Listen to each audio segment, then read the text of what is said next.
بسم اللہ الرحمن الرحیم۔ السلام علیکم ورحمۃ اللہ۔ شیشے اور ہیرے کی پہچان۔ ایک بادشاہ کا دربار لگا ہوا تھا۔ چونکہ سردی کا دن تھا اس لیے بادشاہ کا دربار کھلے میدان میں ہی لگا ہوا تھا۔ سب حواس و عوام صبح کی دھوپ میں بیٹھے تھے۔ بادشاہ کے تحت کے سامنے ایک میز تھی اور اس پر کچھ قیمتی اشیاء رکھی تھی۔ وزیر، مشیر اور امرا وغیرہ سب دربار میں بیٹھے تھے۔ بادشاہ کے خاندان کے دیگر افراد بھی موجود تھے۔ اسی وقت ایک شخص اور دربار میں داخلے کی اجازت چاہی۔ اجازت مل گئی تو اس نے کہا، میرے پاس 2 اشیاء ہیں۔ میں ہر ملک کے بادشاہ کے پاس گیا ہوں اور اپنی اشیاء کو بادشاہ کے سامنے رکھتا ہوں، پر کوئی فرق جان نہیں پاتا۔ تمام ہار چکے ہیں اور میں ہمیشہ کامران و کامیاب ہو کر لوٹتا ہوں۔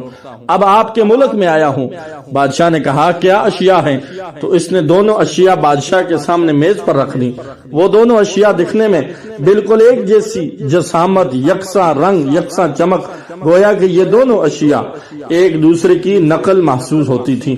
بادشاہ نے کہا، یہ دونوں اشیاء تو بالکل ایک جیسی ہیں۔ تو اس شخص نے کہا، جی ہاں، دکھائی تو ایک سے ہی دیتی ہیں لیکن ہیں مختلف۔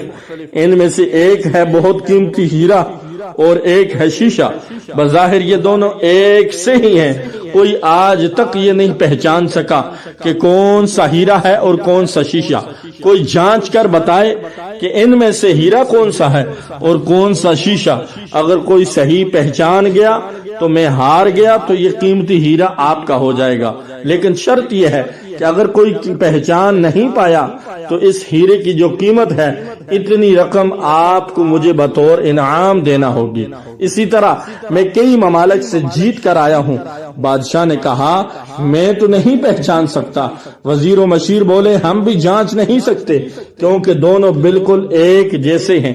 سب کو گمان تھا کہ اب تو شکست ہی مقدر ہے، لیکن شکست پر انعام کا مسئلہ بھی نہیں تھا کیونکہ بادشاہ کے پاس بہت دولت تھی۔ بادشاہ کی عزت کا مسئلہ تھا کیونکہ تمام عالم میں یہ مشہور تھا کہ بادشاہ اور اس کی رعایا بہت ذہین ہے۔ اس طرح ان کی سبقی ہوتی، کوئی شخص بھی پہچان نہیں پا رہا تھا۔ آخر کار تھوڑی سی ہلچل ہوئی۔ ایک نبینا شخص ہاتھ میں لاٹھی لے کر اٹھا۔ اس نے کہا، مجھے بادشاہ کے پاس لے چلو۔ میں نے تمام باتیں سنی ہیں اور یہ بھی سنا ہے کہ کوئی پہچان نہیں پا رہا ہے۔ ایک موقع مجھے بھی دیں۔ ایک آدمی کے سہارے وہ بادشاہ کے پاس پہنچا۔ اس نے بادشاہ سے درخواست کی کہ ایسے تو میں پیدائشی نابینا ہوں، لیکن پھر بھی مجھے ایک موقع دیا جائے، میں بھی ایک بار اپنی ذہانت کو جانچ سکوں اور ہو سکتا ہے کہ کامیاب بھی ہو جاؤں۔ اگر کامیاب نہ بھی ہوا تو ویسے بھی تو آپ ہارے ہوئے ہیں۔ بادشاہ کو محسوس ہوا کہ اسے موقع دینے میں کیا حرج ہے۔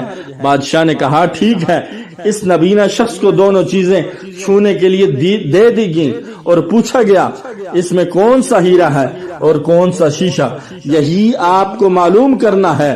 اس آدمی نے ایک لمحے میں کہہ دیا کہ یہ ہیرا ہے اور یہ شیشہ۔ جو آدمی اتنی جگہوں سے جیت کر آیا تھا وہ بہت حیران ہو گیا اور کہا، ٹھیک ہے، آپ نے صحیح پہچانا، آپ کو مبارک ہو۔ اپنے وعدہ کے مطابق اب یہ ہیرا بادشاہ کا ہوا۔ تمام لوگ بہت حیران ہوئے کہ نبینا شخص نے کیسے جان لیا کہ اصل ہیرا کون سا ہے، اور سب نے یہی سوال اس نبینا شخص سے کیا۔ اس نبینا شخص نے کہا، سیدھی سی بات ہے، دھوپ میں ہم سب بیٹھے ہیں، میں نے دونوں کو چھو کر محسوس کیا۔ جو ٹھنڈا رہا وہ ہیرا، جو گرم ہو گیا وہ شیشہ۔ اسی طرح زندگی میں بھی جو شخص سخت اور مشکل حالات میں گرم ہو جائے اور حالات کا سامنا نہ کر سکے وہ شیشے کی مانند ہے، اور جو تمام حالات میں ٹھنڈا رہے تو وہ ہیرے کی طرح ہے۔ اللہ پاک ہم سب کو ہیرے جیسا بننے کی توفیق عطا فرمائے۔